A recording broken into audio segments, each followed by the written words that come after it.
ने वसीम अख्तर से पूछता हूं कि उस चाइना कटिंग पर तुमने कितनी कार्रवाई की है जो तुमने और तुम्हारी पूरी पार्टी ने अल्ताफ हुसैन की सरबराही में बनाई?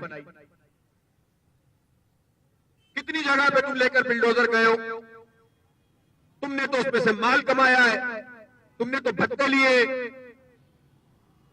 और तुम अब अगर उन लोगों को भी अपने मकानों से निकालोगे तो जुल्म करोगे, इसलिए कि जो एंड यूजर है, जिसने आखिर में मकान लिया है, वो तो बेचारा पैसे देकर आया है, कब्जे तो तुमने किए थे।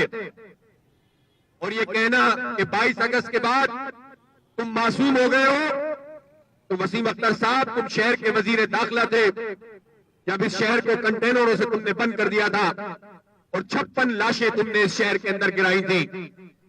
चीफ जस्टिस साहब अपने पिछले चीफ जस्टिस से भी पूछ लेते कि कत्लेआम करने वालों के हाथों में तुम ये इख्तियार दे दोगे तो वो तबाही फैलाएंगे, कभी तामीर नहीं कर सकते।